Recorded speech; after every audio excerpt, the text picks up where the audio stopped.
شجرکاری اور پیوندکاری کا موسم بالکل قریب ہے، بلکہ لوگوں نے یہ کام شروع بھی کر دیا ہے۔ گھر کے آس پاس کے ماحول کو بہتر بنانے کے لیے اور گھر کے آس پاس کی فضا کو ٹھنڈا رکھنے کے لیے اور اسی طرح سے پوری ریاست اور پورے ملک کے ماحول کو ٹھنڈا رکھنے کے لیے شجرکاری نہایت لازمی اور ضروری ہے۔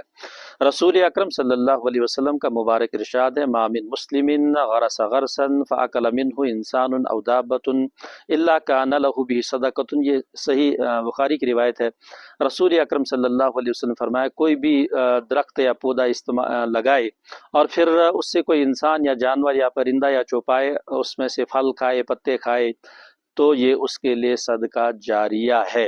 اسی طرح سے رسول اکرم صلی اللہ علیہ وسلم کی ایک اور ارشاد ہے، جب کوئی انسان کوئی پودا لگاتا ہے اور اس پودے کی نگرانی کرتا ہے، نگرانی کے بعد دیکھ بھال کے لیے مصیبت اور صبر برداشت کرتا ہے، یہاں تک کہ وہ پھلدار ہو جاتا ہے، پھر اس پھل سے لوگ کھاتے ہیں،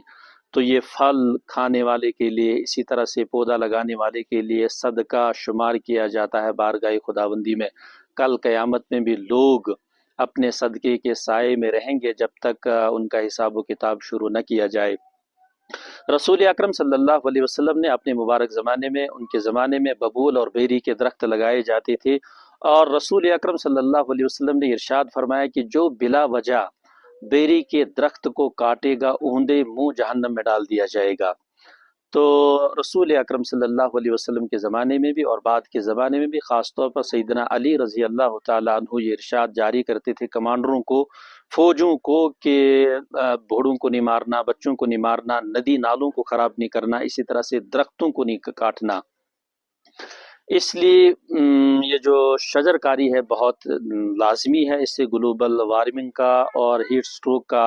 مسئلہ بھی کم ہو جاتا ہے، اس کو کنٹرول کیا جا سکتا ہے۔